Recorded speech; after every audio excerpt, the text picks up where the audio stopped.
Alright, what is up folks? Once again, I'm gonna start this video with a trigger warning. This video is going to piss off a lot of people, well, especially for Brown. So I'm outside today for this video, as you can see. So I'm in the middle of nature, some wilderness, getting some fresh air. If you're always wondering why sometimes I sound so out of breath in my videos, well, when I'm talking through my camera, okay, the audio, it doesn't pick up 100% of the audio, especially when I'm outside. So I have to actually expend a lot of energy. I'm actually talking really loud. You might not be able to hear this through your phone screen or laptop screen. So that's why sometimes you know, I sound a little bit out of breath. So let's talk about it, right? Why I don't like Indians and Pakistanis and Bangladeshis. Okay, you want to talk about extreme poverty, you want to talk about trash, you want to talk about filth. Have you guys noticed something? I want you guys to drill this into your head. Think about nature, think about, you know, the wilderness for this video. So think about some of the poorest regions on earth. Think about India, right? Over 200 million people as of today in 2024 in India are living in extreme poverty, right? India has roughly the same GDP as Great Britain, right? So all of UK has a combined population of roughly 68 million people. India has 1.43 billion, but they have roughly the same GDP. I think that's probably all you need to know. You guys want to talk about climate change, right? I understand China's pollution level is not so great, right? You keep talking about all this stuff, all the things that's happening in the world, right? You say all the storms, all the hurricanes is all due to climate change. So you guys want to know the two countries that produces the most pollutions worldwide? China and India. So as I'm recording this video, I'm still living in Canada. Listen, Canada is responsible for 1.5% of the global carbon emissions. If Canada sunk to the bottom of the ocean as of today, nothing's going to change. You want to change the future? Okay, you have to start with China, you have to start with India, with Pakistan, with Bangladesh, and with Brazil and all of Latin America, because that's where all the pollution is coming from. Have you guys noticed something? Sorry, once again, this video is going to trigger people, right? Let's talk about the Filipinos, right? Let's also bring in Black America. You guys want to know if you're traveling in Black America, how do you know if you're in the hood? What's one of the first things that you notice? You will see that first of all, you'll see a lot of police cruisers, right? Also, there's trash, there's filth, there's dirt. You will see piss and poop on the street. You will see used up condoms and needles on the street. You'll see spray painting. The entire neighborhood is full of filth, okay? Just because you're poor, just because you live in poverty, it does not mean it's okay to live like a dirtbag. No, I'm serious. Every time you travel to a part of America where the vast majority of the population are black, there's trash and dirt everywhere. Let's talk about the opposite side of the world, okay? Let's say, I can guarantee you this. Go to South Korea, go to Japan, go to Taiwan, go to Singapore. China has some issues, I understand they're improving.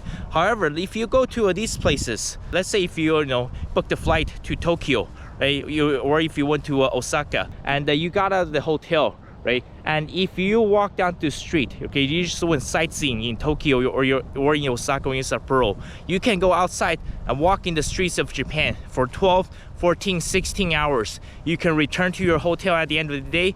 Your clothes, everything, your shoes, 100% sparkling clean. You will not see a single piece of trash anywhere you go. It's the same thing when you go to South Korea, same thing you go to Taiwan, same thing when you go to Singapore.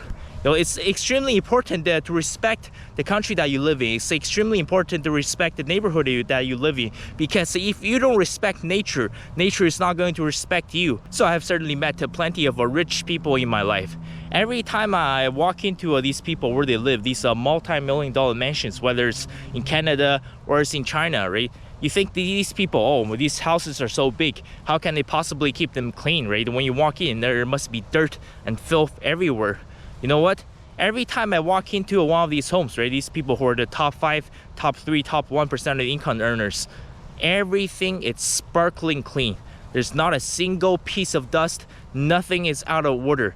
Everything is 100% organized. Have you guys ever thought perhaps the reason why these people, they are able to achieve their financial status? You know, sometimes it starts out with the very simple things. pick up the trash. Because if you live like a piece of trash, guess what? That's where your worth is going to be. Have you wondered why these people around the world, right, go to the Philippines, go to some of those slums, go to the ghettos in Manila, right? I understand that those people are poor, but why the hell are they living like that? Think about people in India. Think about New Delhi, the Dharavi slum. How the hell can those people live like that, right? There's zero running water anywhere, and they just poop and pee on the street. A lot of Indian women, right, they just use some of the most polluted rivers in India, and that's where they go wash their clothes, and that's why they get so much bacteria. That's why so many foreigners get sick when they visit India. Have you seen what the hell they're serving for the Indian street food? You want to talk about real pollution? Oh no, I'm serious. Go on vacation, book a trip to Pakistan, go to Bangladesh, go visit Dhaka, go see what they're doing to the Ganges Delta. They have completely destroyed everything around them. When I visited Memphis, Tennessee, the city is over 60% black. Coincidentally, it's also one of the most dangerous cities in America, a black majority city. I found that to be very interesting. But you know what, the first thing I noticed when I was driving to the city? There is trash everywhere. I understand, I acknowledge that, there's rampant poverty in black America. I understand that. How can you guys live like a pig like that? That is 100% unacceptable. When I was growing up in China, that was drilled into me. We already had something similar to like a social credit system. So for every single person, right, you're enrolled in a public school, at the start of your school year, they have a system. Basically, if you do bad things at school, you get punished. So every single time a janitor at the school or a teacher, if they caught you throwing trash anywhere at the school, you will be severely punished. Because it happened to me, I still remember. It was way back in grade 1. After I basically finished a cola bottle, I just threw it into the playground, and somebody caught me, and I was reported to the teacher. You guys know what happened to me? The teacher used the meter stick and slapped the shit out of me. This is why it's important to have family. This is why you need a father figure, because once something like that happens, I learned that to never litter anywhere again for the rest of my life. It's a very important lesson to learn. You know what they do in Singapore, right? If they catch people committing crimes, they don't usually lock people up in prison, because Singapore is extremely tiny. Do you know what they do?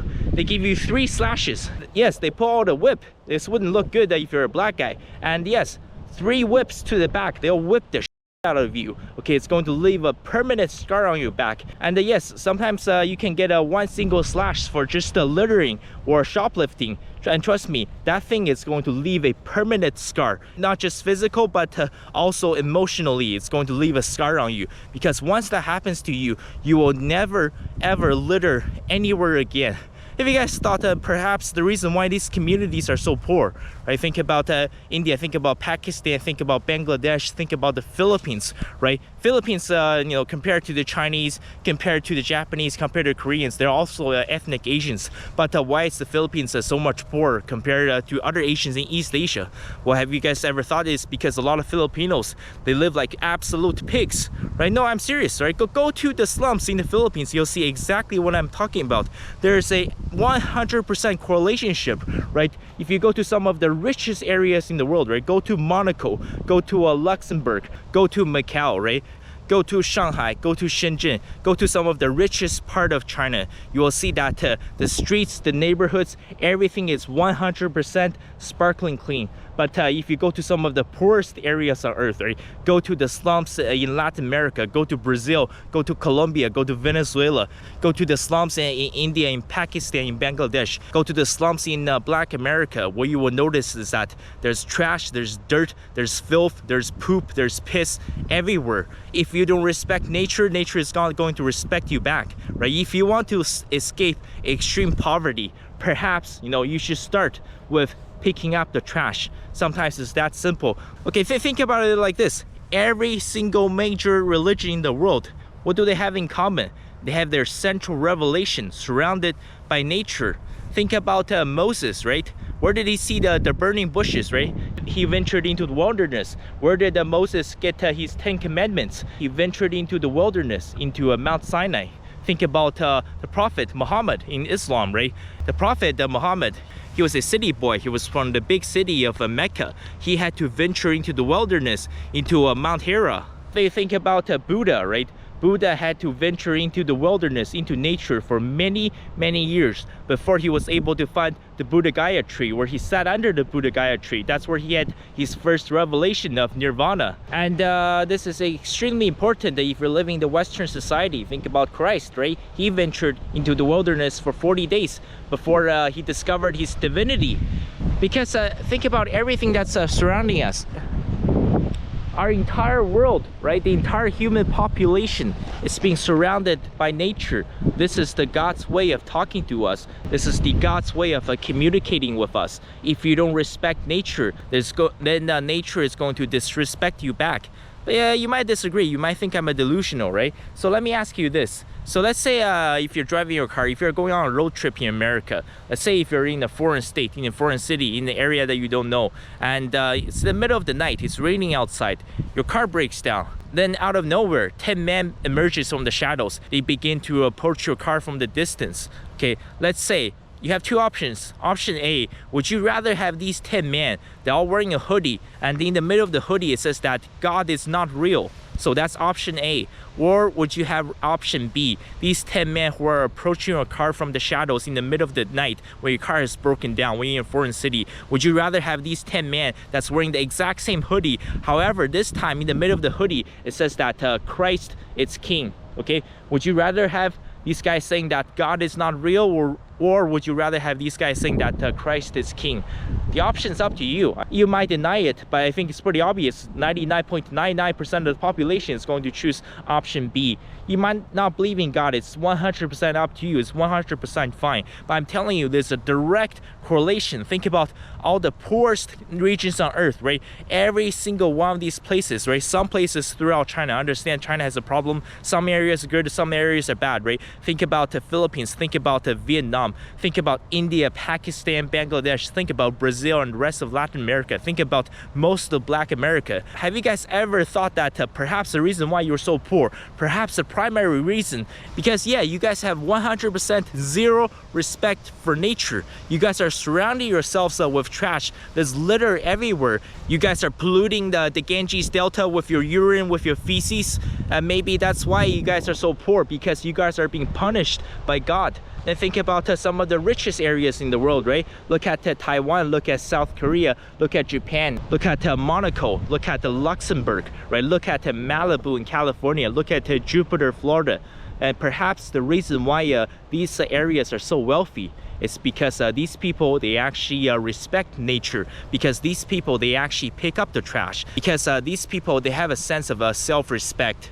Maybe that's why they were able to escape extreme poverty. No, I'm serious. Really think about it, right? Listen, this doesn't just apply to people who are living in extreme poverty. Now, if you think you're just mentally, physically in a really bad place right now in life, right? If you're, whether it's about school, about work, your relationship, your marriage, whatever is it that you're going through, perhaps the first thing you should think about is that you should start with cleaning your room. It is extremely important. And also remember that, you know, pick up the trash.